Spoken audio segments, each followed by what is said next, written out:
그래서 요한복음 강의 첫 번째 오늘은 말씀이 계시니라 이 제목으로 은혜를 나누기를 원합니다. 태초에 말씀이 있었습니다. 여러분, 태초에 말씀이 있었다는 겁니다. 이게 위로가 되지 않습니까? 만약에 이게 위로가 되는지 안 되는지는 여러분이 다른 식으로 얘기하면 됩니다. 태초에 어둠이 있었다, 아니면 태초에 혼돈이 있었다, 아니면 태초에 우연으로 가득했다. 그러면 여러분 속이 좀 시원하겠어요? 불안하죠. 근데 여러분, 창세기 1장 처음에 하나님께서 창조할 때의 이 세계의 모습이 그랬습니다.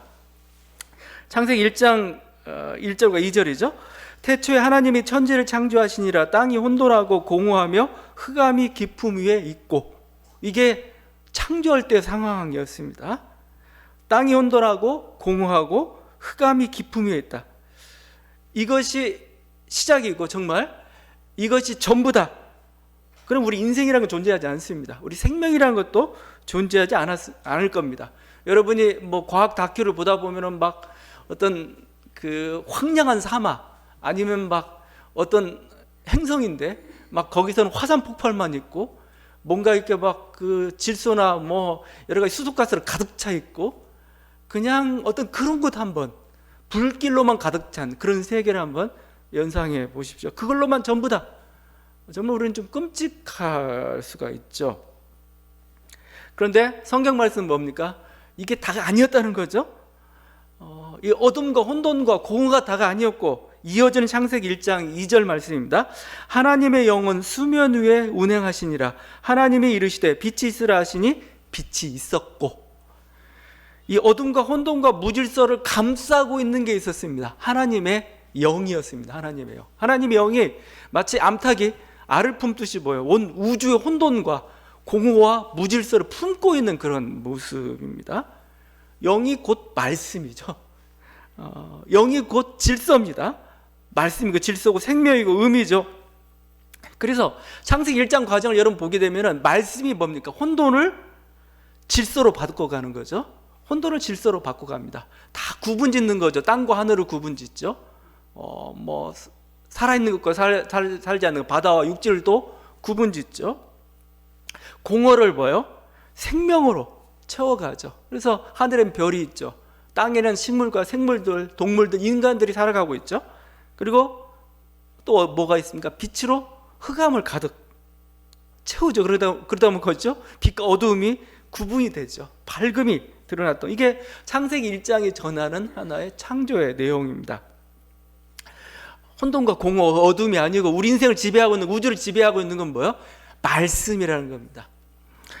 여러분, 그 현대 과학 이론에 의하면은 우주가 탄생한 게 138억 년 전입니다. 우주 빅뱅의 대폭발로 인해서 이렇게 생성되었습니다. 우주가 빅뱅설인데, 여러분 그 과학 공부 잘 안 하셔서 말만 들었지 그게 어떻게 생겼는지 모를 겁니다. 정말 아주 작은 물질이었습니다. 이 물질이라 보기도 어려운 아주 똘똘 뭉친 그게 있는데 갑자기 이게 폭발했습니다. 폭발해가지고 이게 폭발하는 순간이 갑자기 인플레이션, 대폭발하는 거죠. 얼마나 폭발했냐면은 1조 배의 그 1조 배의 1000만 배. 그럼 얼마예요? 상상할 수 없는 크기로 갑자기 뻥튀김이 된 겁니다. 그게 짧은 순간에 그냥 시라는 단어 나오기 전에 이렇게 합니다. 10의 마이너스 36승초라는 표현이 있습니다. 그러니까 우리 10분의 100분의 1도 대단하잖아요. 이게 뭐예요? 0000이 아니고 9분의 1. 정말 뭐 찰나란 시간, 이것보다 더 짧아요. 찰나의 시간에 그냥 갑자기 우주가 갑자기 생긴 겁니다. 이게 빅뱅입니다. 그리고 10의 마이너스 4승초 보면은 한 만분의 1초죠. 만분의 1초에 양성자나 중성자 등 소립자가 생깁니다. 그 짧은 시간에. 지금 그 시간 굉장히 뜨겁습니다. 엄청 뜨겁습니다. 근데 그때 보니까 약간 식었다고 하는데 온도가 무려 1조 도씨입니다. 1조 도씨가. 이게 도무지 상상할 수 없죠. 너무 뜨거우니까 그냥 에너지 상태지, 이건 뭐라고, 물질이 도무지 일수 풀어헤쳐진 그런 상태입니다.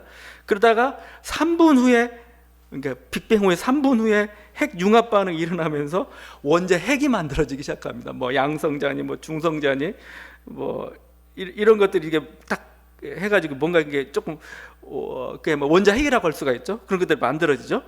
그리고 여러분 우리가 얘기하는 진짜 원자들, 분자들 그런 것들이 언제 생기느냐? 빅뱅 폭발 후 38만 년 후에 생깁니다. 38만 년 후에 그때 우주 온도는 3,000도씨에 식으면서 이제 전자가 원자 핵과 결합하면서 원자가 형성이 됩니다. 그동안 전자가 너무 뜨거우니까 막 돌아다니다가 이제 뭐요? 약간 식으니까 식었다는 게 3,000도씨입니다. 그래서 이제 딱 잡힙니다. 그래서 하나의 원자 분자가 형성되고 그로부터 3억 년 후에 별이 생깁니다. 이렇게 빅뱅설이라는 게 황당한데 우주가 그렇게 됐다는 겁니다. 거의 과학 이제 정설로 굳어져 가고 있죠. 138억 년의 세월이 흘러서 오늘날 우주가 만들어졌고 지구는 그로부터 대략 93억 년 후인 우리로부터 따면 45억 년 전에 만들어진 겁니다. 정말 일이 뜨겁고 이게 막 무질서하고 이 엄청난 시간을 생각하다 보면은 인간이라는 어떤 생명체는 아무것도 아닌 것처럼 느껴집니다. 마치 그냥 그것만 보게 되면 갑자기 그냥 아무 목적도 없이 우연히 우주는 막 생겨난 것처럼 보여요.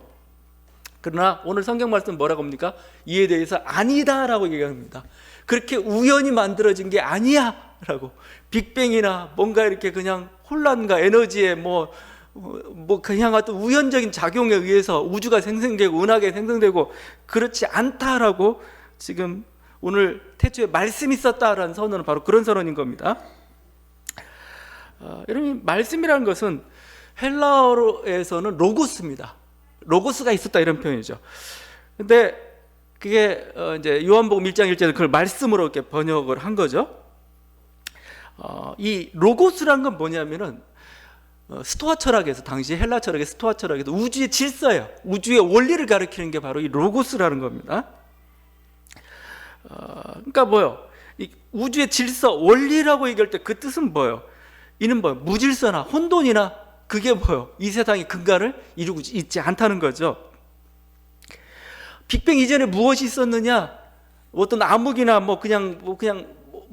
어떻게 우리가 표현할 수 없는 그게 있었느냐? 그게 아니라는 겁니다. 빅뱅 이전에는 뭐예요? 말씀이 있었다. 이게 바로 지금 요한복음의 선언인 거죠. 빅뱅은 혼돈이고 우연이냐? 아니라는 겁니다. 빅뱅은 혼돈이고 우연일 수도 있습니다. 그런데 뭐예요? 그 빅뱅을 감싸고 있는 게 뭐예요? 말씀이라는 겁니다. 그래서 처음엔 혼돈인 줄 알았어요. 처음엔 공허인 줄 알았어요. 처음엔 우연인 줄 알았습니다. 그런데 갈수록 이게 뭐예요? 우리가 진화라는 말을 쓰잖아요. 결국 진화라는 게 뭐예요? 하나님의 목적과 하나님의 뜻이 이루어져 가고 있다는, 뭔가 질서를 잡아가고 있다는 것을 보여주고 있지 않습니까? 이 수백억 년의 시간이라는 것도 말씀의 지배하에 있다는 겁니다. 그래서 5절에 이렇게 표현하죠. 어둠이 그 빛을 이기지 못하였다. 어둠이 깨닫지 못하더라. 이건 한글 번역인데 표준 세 번역에서는 빛을 이기지 못했다 이렇게 표현하고 있어요. 무한정한 어떤 혼돈과 어둠이 지배할 것 같았는데 그렇지 않다는 거죠. 말씀이 지배를 했다는 겁니다. 그래서 말씀은 마치 오케스트라와 같아요. 오케스트라. 지금 막 여기서 터지고 저기서 터지고 막 하는데 뭐요? 그 음악 여러 가지 우리가 소음이라고 할 수가 있어요. 소음들이 모여가지고 뭐죠? 조화를 이룬 게 한 악기에서 아름다운 플루트에서 아름다운 음악이 나오죠. 근데 각자의 음악들이 또 합쳐져 가지고 뭐죠? 오케스트라가 형성돼서 화음이라는 게 나오고 있지 않습니까? 굉장히 아름다운 선율로 만들어 가져가고 있는데 마치 말씀이 우주를 지배한다는 것은, 하나님이 이 세상을 지배한다는 건 뭐예요? 바로 그것인 거죠. 뭔가 우연처럼 보이는데 뭐 그것들이 뭐예요? 마치 나중에 보니까 조화를 향해서 가고 있다는 거죠. 뭔가 의미와 생명을 향해서 가고 있었다는 거죠. 여러분 우리 그 주사위를 던질 때 보면은 한 번 던지면 뭐가 나올지 몰라요. 두 번 던져도 아무리 10번 100번 던져도 뭐가 나올지 모르고 막 어떤 불안하죠. 근데 뭐죠? 이걸 수만 번 그냥 엄청나게 반복하게 되면 어떻게 됩니까? 1이 나올 확률은 6분의 1이 떨어지는 거예요. 법칙이 떨어지는 겁니다. 결국 이게 의미하는 바가 그냥 확률론이 아니고 우리 인생이죠. 우리 인생에서 지금 여러분의 한 번의 어떤 결정들, 여러분 한 번의 선택들은 굉장히 우연처럼 보이고 또 여러분의 행동 같은 것은 정말 아무도 나를 도와주지 않고 나는 그냥 정말 힘의 논리에서 이렇게 쓸려가고 싶은데 그게 아니라는 거예요. 말씀이 있었다는 건 결국 뭡니까? 우연과 혼돈처럼 보이는데 그게 뭐예요? 하나님의 계획과 뜻을 쫓아서 이렇게 펼쳐져 가고 있다. 바로 이런 의미를 담고 있는 게 오늘 말씀의 선언인 거죠. 태초에 말씀이 있었다. 태초에 질서가 있었다. 우리 인생 속에서 여러분 이 질서를 발견하는 것, 이게 바로 저는 신앙이라고 보는 겁니다. 목적을 발견하는 게 바로 신앙인 거죠. 그리고 자기 인생에 대해서 우리가 그냥 무의미해 이렇게 얘기하지 않는 거죠. 여러분, 말씀이 있기 때문에 태초도 생명도 모두가 다 의미가 있는 것이죠. 이 태초라는 것도 그래요. 여러분, 우리가 태초 얘기하는데 이 태초가 도대체 언젠가, 이거 태초가 언젠가? 우리들에게 있어서 말씀 임할 때가 저는 태초라는 겁니다. 138억 년 전이 이 태초냐 이거예요. 그렇지 않다면 막 불교에서 얘기하는 것처럼 상상할 수 없는 영겁의 세월이 태초냐 이거예요. 여러분 한번 생각해요. 도대체 내가 생각하기 전에, 내가 의식하기도 전에 이 138억 년이라는 시간이 여러분 흘러왔다고 생각하는데 이 상상이 가요? 만약에 여러분이 이제 138억 년 후에 태어나기로 이렇게 예정이 돼 있어요. 하늘에서 딱 지켜보고 있는데 138억 년을 참으려면 얼마나 힘들어요. 1년에 하루도 참기 싫고 우리 한 달도 코로나 때문에 지금 이 답답해 죽겠는데 1년을 참아야 되고 만 년을 참아야 되고 138억 년을 참아야 되고 이때가 되면은 내가 태어나겠다. 그걸 기다리고 있으면 여러분 정말 그냥 죽어버리는 게 나을까요? 이게 나 기다리다 지쳐서 아무것도 못하겠다. 그런 엄청난 그 세월인데 정말 그렇다면 그게 그냥 태초냐는 거예요. 그 태초냐는 거예요. 근데 여러분은 지금 태어나고 의식하고 있잖아요. 그 138억 년이라는 시간은 여러분 견뎌왔어요. 지켜왔어요. 그래서 저는 오히려 이렇게 보는 게 좋다고 생각해요.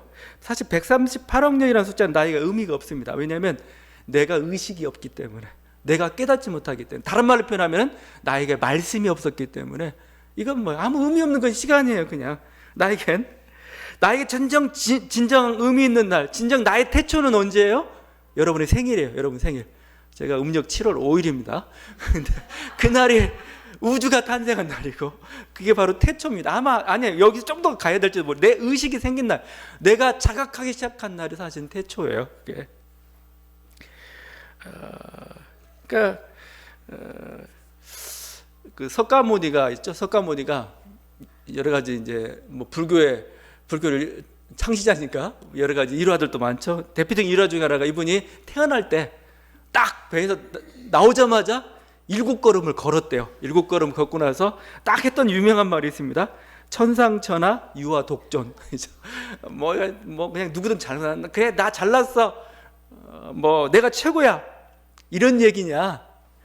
그런 의미도 있겠죠. 근데 그 석가모니가 그랬겠어요? 이렇게 고승이 내가 최고야 하려고 7걸음 걷고 이렇게 했겠어요? 그것보다 오히려 인간의 존재가 천상천하 유아 독존이라는 게 뭘까? 전 주체성의 발견이라고 봐요. 주체성.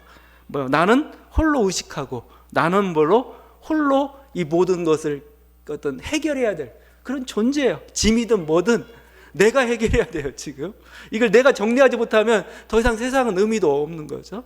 그 주체성의 발견이 저는 천상천하 유아 독존이라고 생각을 해요. 그러니까 내가 없는 한 우주는 의미가 없다는 겁니다. 이것이 나의 태초인 거죠. 만약 나의 종말이라는 게 뭐냐? 우주의 종말이라는 것도 뭐냐? 여러분이 죽음이 우주의 종말입니다. 내가 죽는 날이 우주는 끝나는 날이에요. 왜냐하면 내가 죽으면 더 이상 의식도 없고 아무것도 자각할 수 없기 때문에 그렇습니다. 그래서 그런 표현을 누가 해요? 한 사람의 죽음은 한 우주의 종말이다 이거죠. 맞다고 생각해요. 그 사람에게 바라보는 그 우주가 사라져가는 겁니다.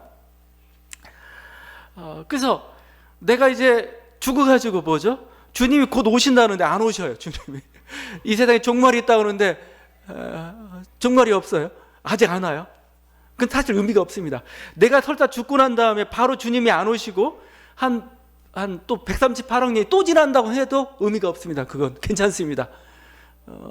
바울은 뭐라고 표현하냐면 잠깐 눈을 붙이고 나면 우리는 주님을 뵙게 될 거라 이런 표현을 쓰고 있습니다. 잠시 잠깐.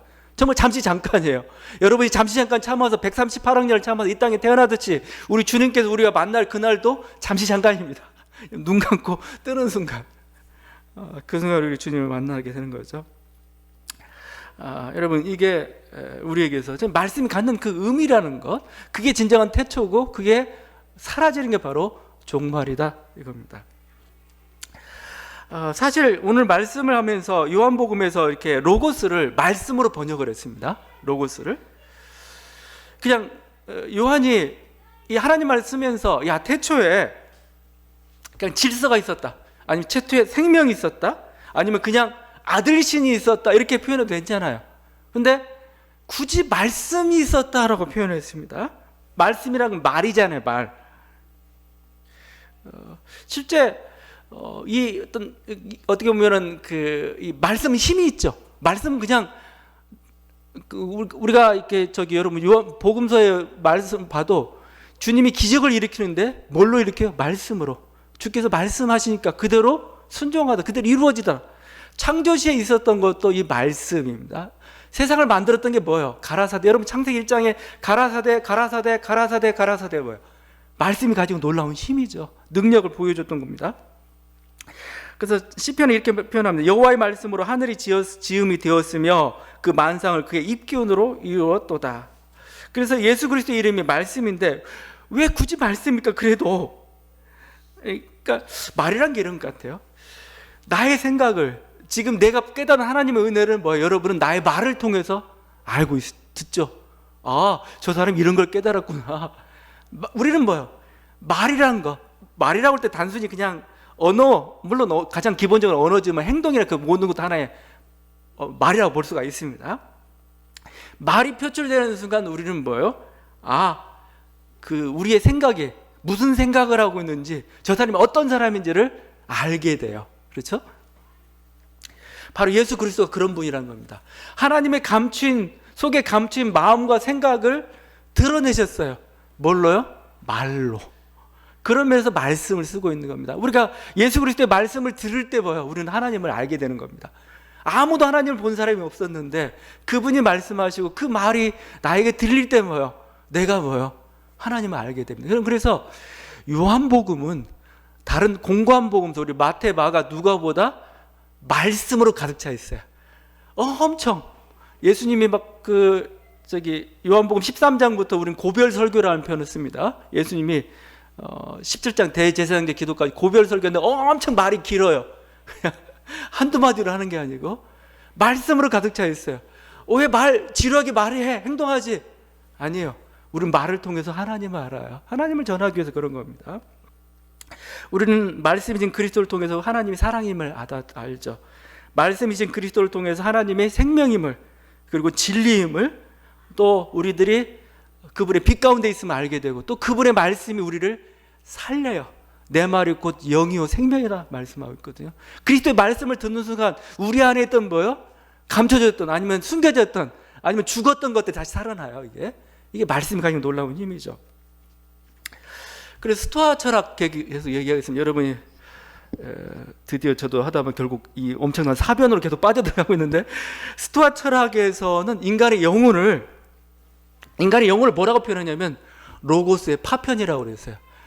세상에 우주에 로고스가 있잖아요. 그 로고스의 파편들이 우리 머릿속에, 우리 몸속에 들어온 겁니다. 몸속에 들어온 게 바로 이게 하나의 우리 영혼인 거죠. 그래서 이게 로고스의 파편이다. 그래서 스토아 철학에서 바로 인류가 신성하죠. 왜 신성해요? 로고스의 파편들을 가지고 있기 때문에 그렇습니다. 그리고 우리 모두는 다 형제 자매예요. 평등합니다. 다 소중합니다. 존귀합니다. 왜? 다 로고스의 파편들을 가지고 있기 때문에 그래요. 그걸 달리 표현하는 게 하나님의 형상이죠. 우리 한 사람이 왜 소유하냐? 우리 한 사람 한 사람 영혼 속에는 그냥 물질적인 탄소와 산소, 수소, 질소로만 구성된 거냐? 아니라고 얘기하고 있어요. 하나님의 형상이 그 안에 있다 이렇게 표현하고 있습니다. 이거 우리 어떤 존귀함이기도 하고 그렇죠?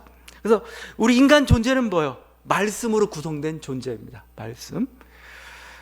이게 요즘 언어 철학에서 많이 나오는 거고, 하이데거가 이런 말을 했습니다. 하이데거가 언어를 존재의 집이라고 했습니다. 제가 좀 어려워질 것 같은 게 자꾸 얘기하는 게 언어를 존재의 집이라고 했어요. 그게 뭐냐면 우리가 생각한다는 거, 생각은 언어가 없으면 생각을 못하는 겁니다. 여러분 그 컴퓨터 원리 같은 거 한번 생각해 보세요. 컴퓨터 원리 같은 게, 컴퓨터 원리는 원래 굉장히 단순합니다. 왜냐하면 0과 1이라는 거 있어요. 온 오프밖에 없어요. 꺼졌다 켰다 이것밖에 없습니다. 이게 조합돼 가지고 말이 되고 문장이 되고 그림 이미지가 나와요. 이렇게. 근데 여러분 그냥 0과 1만 계속 갖다 놓으면 아무것도 안 보여요. 아무런 대화도 할 수가 없어요. 여러분 그 매트릭스 영화 보게 되면 막 무슨 컴퓨터 화면 같은데 뭔가 이렇게 막 지렁이 같은 게 막 흘러내리는 그런 그림들 보이죠? 그것밖에 없어요. 근데 그게 모이고 하나의, 그게 언어라는 거죠. 언어가 형성이 되면서 뭐죠? 세계가 구성이 됩니다. 그림이 구성이 되고 이미지가 구성이 되기 시작했습니다. 그래서 동물과 인간의 차이는 뭐냐? 언어가 있느냐 없느냐, 예? 차이입니다. 그래서 동물들이 바라보는 세계는 뭘까? 이게 참 궁금해요. 그들을 바라보고 있는 그것, 그리고 인간이 바라보고 있는 그것은 같을까 틀릴까? 좀 틀려요. 우리는 언어라는 형식을 통해서 세계를 보고 있는 겁니다. 여러분 제가 얘기한 게 지금 뭐 현대 실존 철학부터 칸트의 순수 이성비까지 지금 다 얘기한 거예요 지금. 하여튼 제가 얘기하고 싶은 것은 언어라는 겁니다. 언어가 있음으로써 의식도 생각도 대화도 가능한 겁니다. 그래서 이게 인간은 뭐예요? 말씀의 존재예요. 말씀의 존재. 그 말로 구성된 그런 존재. 이걸 떠나서는 뭐예요? 그냥 동물인 겁니다. 그래서 사실 문제도 많이 발생을 하죠. 저는 이렇게 바라볼 때 여러분 한 사람 한 사람의 언어라는 형식으로 구성, 여러분 한 사람 바라보기 때문에 다 안 들어와요. 왜냐하면 그게 의식 속에서 저장하고 또 조합하고 구분하고 막 그래야 되죠. 근데 동물들은 안 그래요. 동물들은 다 들어와요. 이렇게 그냥 쫙 들어와요. 쫙 들어옵니다. 형식이 없습니다. 그래서 좋은 점도 있지만 나쁜 점도 있고 여러 가지 발전도 있지만 발전도 없고 뭐 이런 모습들이죠. 그래서 이렇게 제가 뭐 시 같은 것을 뭐 저희 집사람 때문에 그러기도 하지만 시 같은 것을 좋아하고, 시를 읽을 때의 느낌이 뭐예요? 여러분 시를 읽을 때 시는 언어죠. 근데 시냐 산문이냐, 이게 좋은 시냐 나쁜 시냐를 결정하는 게 뭐예요? 내 영혼의 깊은 무의식 속에서 뭔가를 끄집어내는 게 있어요. 이렇게 끄집어내면 뭐죠? 그게 좋은 겁니다. 그게 좀 탁월한 거죠. 그렇지 않고 너무 상투적이 된다든가 뭔가 겉 표면만 핥고 가면은 그냥 이렇게 별 감동이 없다는 표현을 쓰죠. 우리가 시는 그래서 영혼의 언어라는 표현을 쓰고 있습니다. 우리들이 언어로 형식으로 계속 우리 의식 속에 이렇게 다 이렇게 하다 보니까 이렇게 쌓여져 있습니다. 쌓여져 있는데 그 깊은 곳에서 그 우물을, 뭔가 물을 끄집어내는 게 시라는 거죠. 쫙 뽑아가지고 올라가는 거고. 그래서 어떻게 보면 이 말이라는 걸 통해서 인간의 생각과 그 모든 것들이 구성이 됐고, 그래서 이 말이라는 것은 그래서 어떻게 보면 언어라는 건 뭐예요? 한 사물에 대해서 정확히 지적해줘야죠. 정확히 이렇게 지시해줘야 됩니다. 그래서 진실성이 사실은 생명입니다. 내가 뭘 말했는데 이 말이 그것과 연결이 안 된다면은 그건 뭐예요? 그건 잘못된 거죠. 그래서 인간은 뭐예요? 인간의 존재는 본질적으로 거짓을 말할 수가 없어요. 언어적 존재이기 때문에 거짓말 한다는 게 굉장히 힘들어요. 거짓말 하려면 너무나 큰 우리들이 에너지가 필요한 게 사실은 거짓말이라는 겁니다. 근데 인간은 거짓말을 하죠. 왜? 인간 안에 욕망이라는 거 있죠. 욕망이라는 게 있어가지고 이게 얼마나 강력한지 이 진실의 힘마저도, 언어의 힘마저도 막 왜곡시키고 막 이러고 있는 그런 모습이죠. 그냥 불쾌하면 불쾌한 대로, 아니면 변화되었으면 변화되었던 대로 그대로 이렇게 언어는 표현하고 또 그렇게 우리는 해야 되는데 그게 잘 안 돼요. 안 되고 그냥 위장하고 그러다 보니까 힘들어지고 이게 이용하고 왜곡하고 이런 거죠. 이게 우리들의 어떤 요즘 그 삶의 어떤 모습들인 것 같습니다. 말의 힘이라는 게 이만큼 강력하다는 거죠. 강력해요. 그래서 우리들은 말씀으로 살고 있는 존재입니다. 그래서 어떻게 보면은 말을 잘해야 돼요. 말을 정확하게 해야 될 뿐만 아니라 제가 그래서 좀 이렇게 설교를 자꾸 이렇게 계속 지금도 쓰고 있습니다. 지금 쓰고 있는데 이렇게 이제 귀찮죠, 힘들죠. 스트레스가 엄청 받아요. 그래서 토요일마다 항상 스트레스를 받는데 이제 어느 정도 되면 이제 어느 정도 자기도 이렇게 타성에 박혀서 이렇게 하게, 그러니까 그냥 안 쓰고 싶은 유혹도 생기고 하죠. 근데 써야 제 생각이 정리가 돼요.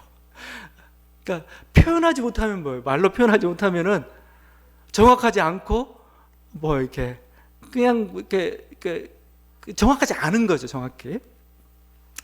그래서 계속 쓰다 보면 뭐 정확해져요.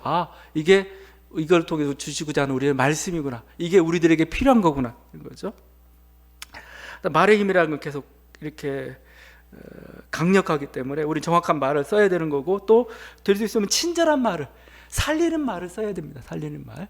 왜냐하면 말 자체가 생성된 게 어떤 연대와 대화, 어떤 생명이라는 그 과정에서 태어난 게 말이기 때문에 그렇죠. 그래서 말이 흉기가 되면 안 됩니다. 이 말 한마디 한마디가 우리를 격려하고 오히려 살리고, 결국 말씀은 곧 어디로 갑니까? 생명이라고 말씀하고 있어요. 말씀 곧 생명이라. 예수 그리스도의 말씀이 오셔가지고 보여. 우리 죽었던 생명들 뭐죠? 우리 욕심과 서로 미움과 갈등 때문에 진정한 어떤 말씀의 힘이 이렇게 발현되지 않고 있던 그들에게 뭐요? 진정한 참 생명이 나올 수 있도록 하셨다는 거잖아요. 그러면서 우리 한국 사회에 가지고 있는 어떤 이런 언론의 어떤 거짓과 폭력, 얼마나 그게 한국 사회 그러니까 현실이 절반이라면 말도 절반인 것 같아요, 실제. 그래서 말을 어떻게 하느냐에 따라서 이게 뭐예요? 정말 우리들이 감동이 될 수도 있는 거고, 어떨 때는 뭐 정말 서로를 갈갈이 분열시키는, 아니면 누구를 낭망시키고 그 육체적 생명까지도 끊게 만드는 흉기가 될 수 있는 게 말 같습니다. 언론의 힘이라는 건 그만큼 무서운 거예요. 그래서 우리들이 이 사람을 살리는 말들, 그 말이 제대로 선포될 때 정말 우리가 안개 속을 헤매던 곳에서 뭔가 한 줄기 빛처럼 보이는 게, 한 줄기 어떤 별처럼 보이는 거. 그래서 선지자들은 뭐라고 합니까? 선지자들은 계속해서 여호와께서 내게 말씀하셨다. 이는 여호와의 말씀이니라. 여호와께서 이르시기를. 계속 말씀만 얘기하고 있어요. 말씀만. 하나님 말씀은 가장 원초적인 사건이죠. 이 원초적인 사건이 임하고 나니까 잠잠할 수가 없는 거고, 분명히 보이는 거죠. 분명히 거짓과 진실이 보이는 거고, 뭐죠? 어떻게 가야 할지가 보이는 거죠. 참 생명 이르는 길이 보이는 거죠. 이게 바로 말씀의 힘입니다. 근데 이 말씀의 힘이라는 게 좀 이렇게 행동적인 지향적인 사람들에게 조금 불만이 좀 있었던 것 같아요. 좀 지루하게 들렸을지 모르겠습니다. 이렇게 요한복음 1장 1절 말씀 가지고 좀 씨름했던, 아니면 뭔가 이렇게 고민했던 그런 시대가 있었고, 그런 사람이 있었는데, 괴테가 그렇습니다. 괴테의 그 파우스트 있죠. 파우스트를 보게 되면 파우스트 첫 장에 무슨 장면이 나오는 유명한 장면입니다. 파우스트 박사가 인생의 모든 걸 경험하고 나니까 새로운 게 별로 없어요. 지루하고 뭔가 이러고 있습니다. 고민하면서, 근데 이제 요한복음 1장 1절을 읽고 있었습니다. 1장 1절을 읽고 있는데, 이 태초에 말씀이 있었느니라, 이 말씀입니다. 이 말씀 읽고 있었는데, 이 말이 좀 불만스럽습니다. 막 고민하다가 이 말을 바꿔요. 뭘로 바꾸냐? 태초에 행동이 있었느니라고 이렇게 바꿉니다. 어떻게 보면은 이건 하나의 괴테의 시대뿐만 아니고 우리 인간의 모습을 보여주고 있어요. 말씀은 너무 정적이에요. 행동은 뭐예요? 변하잖아요. 행동이 정말 변화하고 움직이는 거잖아요. 그래서 행동을 중시하던 시대, 그게 혁명의 시대죠. 혁명의 시대가 시작이 된 거고, 진보의 시대죠. 진보의 시대. 인간의 행동과 그걸 통해서 뭔가 세상을 바꿔가고 바꿀 수 있다는 그런 시대. 그래서 파우스트를 보게 되면은 그 위에 3대를 어떻게 되냐면은 이렇게입니다. 이렇게 바꾸면 만족해하고 있는데 갑자기 악마가 찾아와요. 메피스토펠레스입니다. 메피스토펠레스가 계약을 맺습니다. 어떤 계약을 맺냐면은, 파우스트가 여러 가지 이제 인생을 경험하게 되는데, 어느 순간 멈춰라, 너 정말 아름답구나 이렇게 고백하는 그 순간에 뭐요? 네 영혼을 나에게 줘라 이겁니다. 너는 그쪽 인도하겠다는 겁니다. 그래서 파우스트가 여러 가지 사랑도 경험하고 고통도 경험하고 쾌락도 경험하고 지식, 뭐 권력, 아니면 신화의 세계까지 갑니다. 그래도 만족을 못합니다. 그러다가 파우스가 마지막 장면에 이거 합니다. 버려진 땅과 습지대를 개간하니 이렇게 몰두합니다. 그리고 이 버려진 땅을 개간하면서 뭐죠? 수많은 사람들이 이곳에서 복지낙원을 이렇게 이루게 되니까 막 꿈에 부풀어요. 그때 만족감이 밀려들면서 파우스트가 이렇게 얘기합니다. 오 머물러라, 너는 정말 아름답구나. 이제 파우스트의 소원이 이루어졌죠. 그렇지만 불행히도 메피스토펠레스는 파우스트의 영혼을 취하지 못합니다. 마지막 구절이 이렇게, 파우스트는 마지막 구절이 이렇게 끝나요. 지혜의 마지막 결론은 이렇다. 자유도 생명도 날마다 싸워서 얻는 자만이 그것을 누릴 자격이 있는 것이다. 날마다 싸워서 이기는 자만이 누릴 자격이 있다. 그렇죠? 말씀보다는 행동이죠.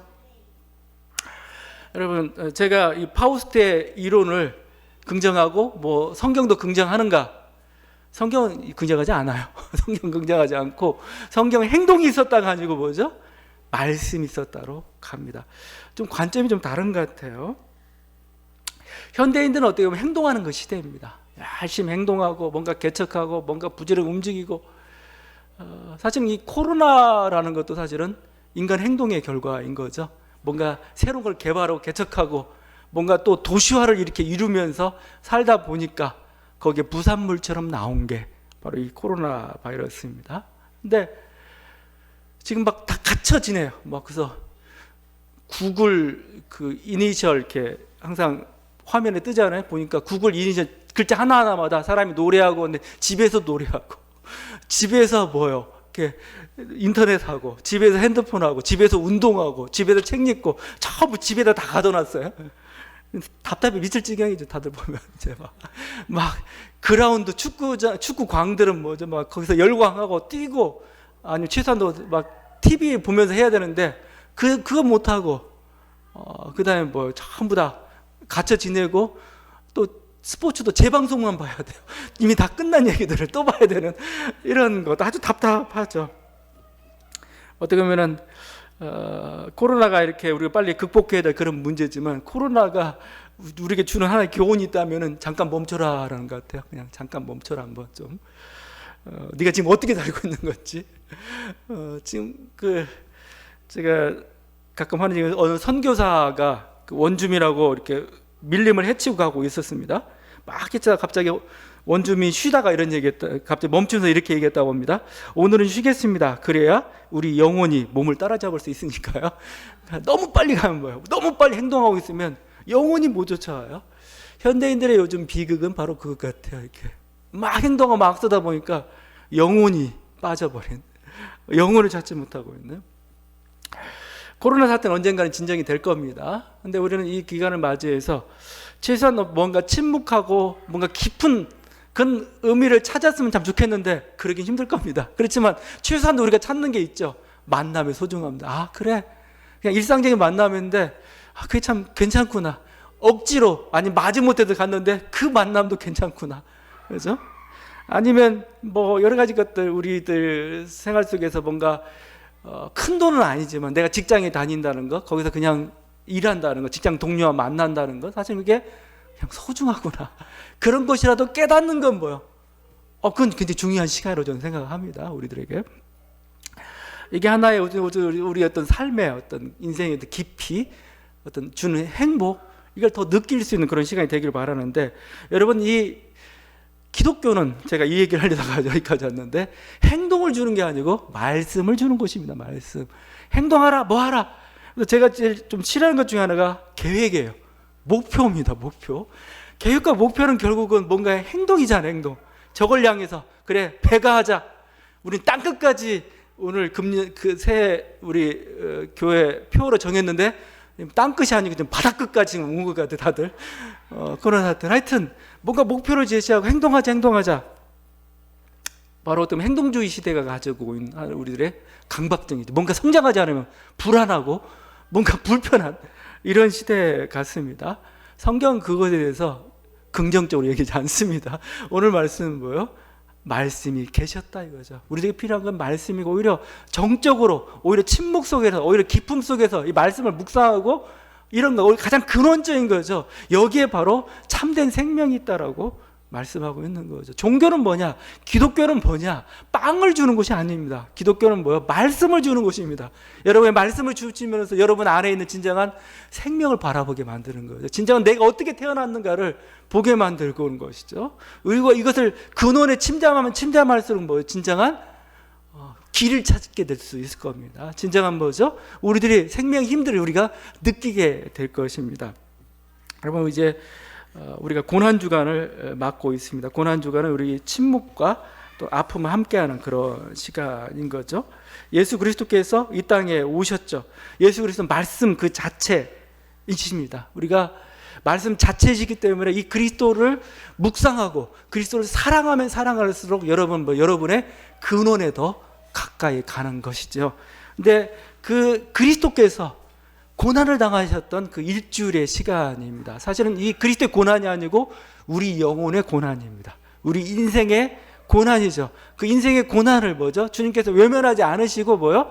같이 우리와 함께 걸어가셨던 것이죠. 우리 다시 한번 예수 그리스도의 그 고난을 묵상하면서 또 우리 그분과 함께하고, 또 우리의 그 본 모습을 볼 때 이상하게 우리들에게 임하는 건 위로입니다. 오히려 치유입니다.